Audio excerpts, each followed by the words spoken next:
people to be added.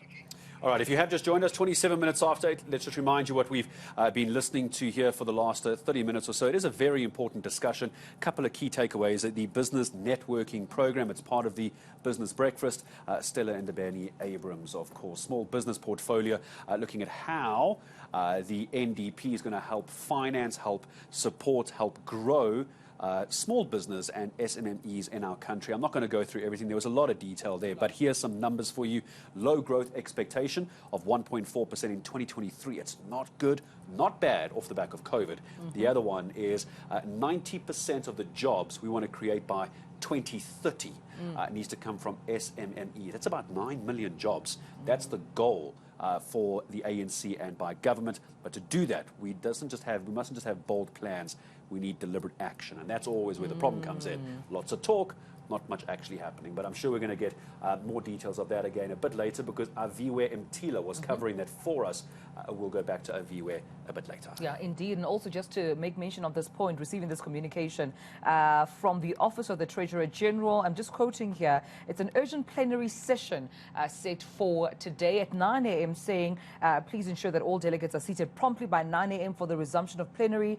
Of course, in the plenary hall, yours comradely, Paul Mashatile. So, of course, we're just receiving that intel regarding what's meant to be the start of a supposed plenary at 9 a.m. That's from the office of Paul Mashatile. So hoping that things start on time and we can give you all those updates. But let's reflect on the developments since the 16th of December, right here at the ANC's 55th National Elective Conference. We're joined by our colleagues, Lukhona Mnguni and Prof. JJ Tabane, joining us both via Zoom just to reflect on what's happened and to also look into what is expected today.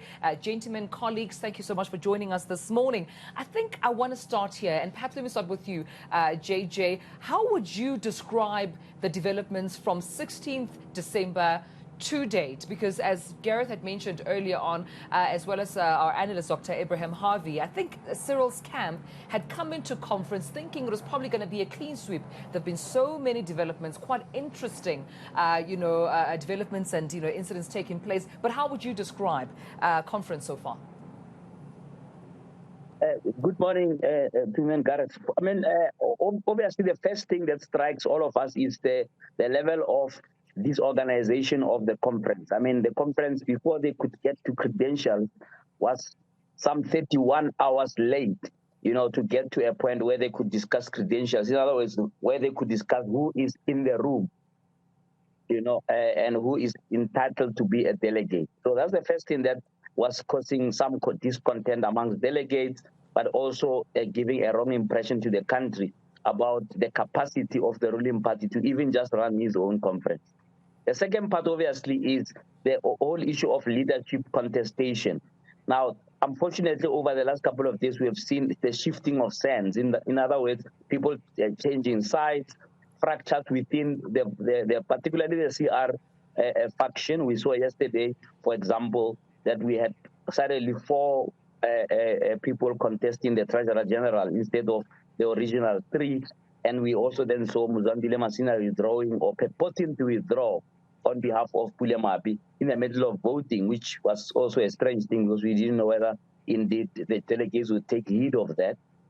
We saw the contestation around the deputy presidency, where in fact all the nominees were within the Cyril camp. None of them were willing to withdraw for each other, with Lamula insisting that he's been nominated by various branches, while the Mabuyane is only nominated by the Eastern Cape. So those fractures is what is putting the results almost in the air and with uncertainty about what the outcomes will really be. There's a general feeling that it's going to be a very tight race, given the changing of loyalties along the way.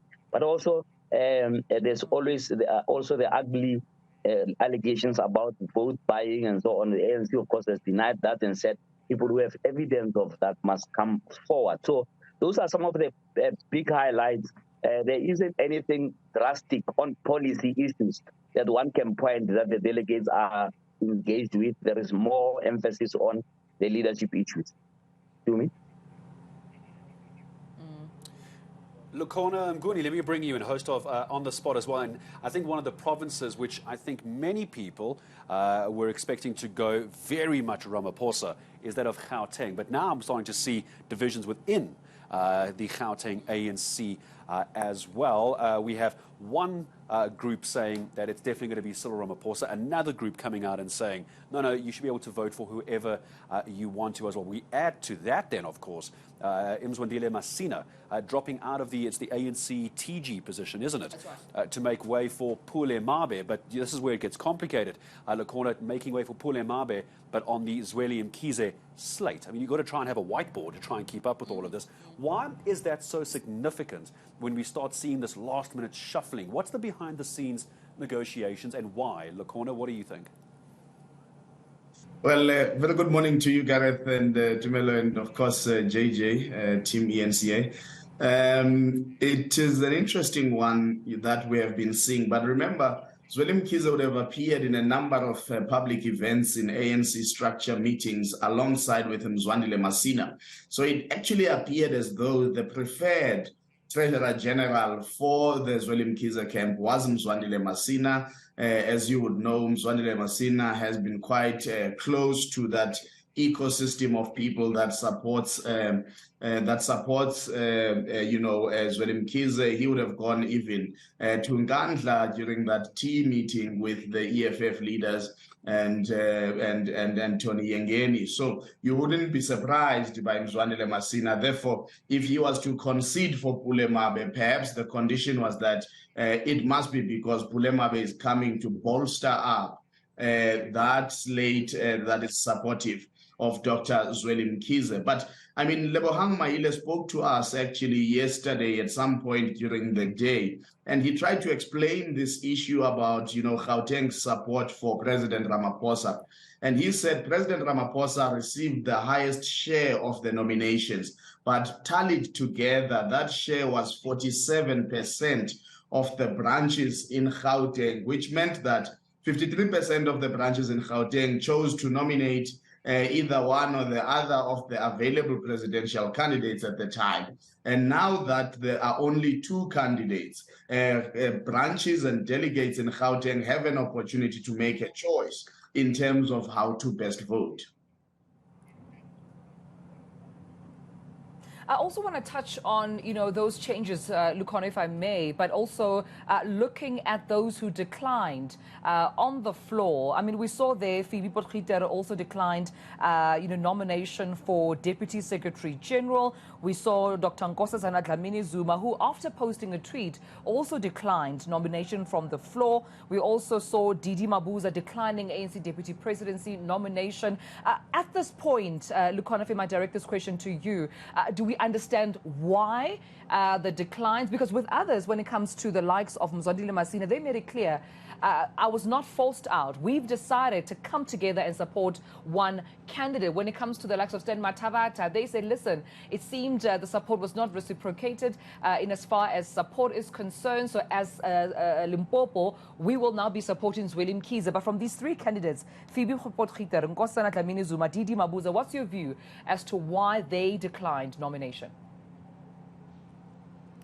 I mean, in the presidential race, you will remember that whilst we are inside Nasrec, there is a lot of activity happening outside Nasrec on the peripheries of it.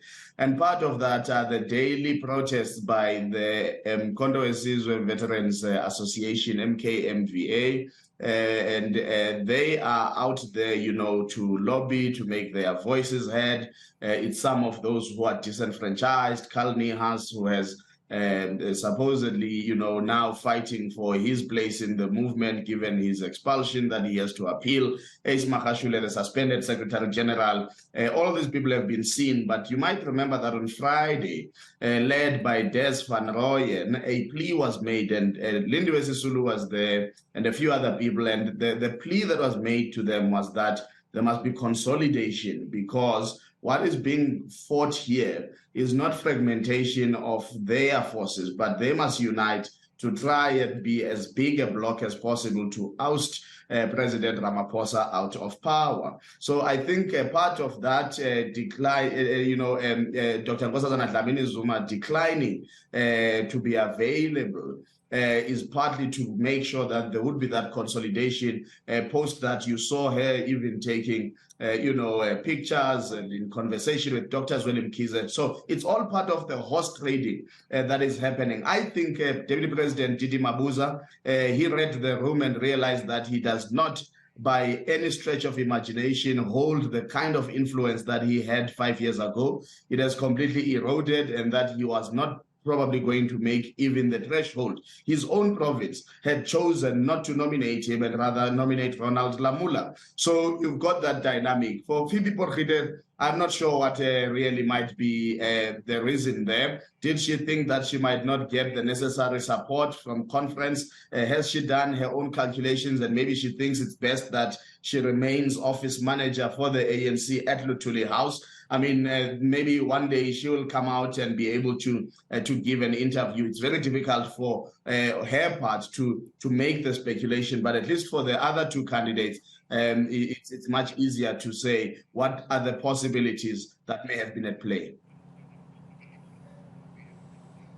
JJ Tabane, just got a couple of moments left with both of you. Let me give you the last answer on this one as well. Lukhona kind of weighing into the expectation of who's going to get the results at the end. I'd like to offer you the same as we start saying goodbye to you. 9 o'clock this morning, JJ, we're told the vote counting is going to continue. We should have this top 7 by about lunchtime today, Tumza. So, JJ, you want to weigh in on this? Crystal ball, any predictions, any surprises you're expecting? Yeah. I mean, for a change, I won't put my neck on the block. I think this is too close to call. But as we were discussing yesterday on our show, the Zweli factor, if the Zweli Mkhize slate wins, that will be a reverse gear for renewal. That's for sure, because almost all the people on that slate have a criminal case of some kind or another to answer, or an allegation that's following them or something like that. So they're not going to take themselves to prison. They're not going to allow a situation where they all have to step down or step aside and so on.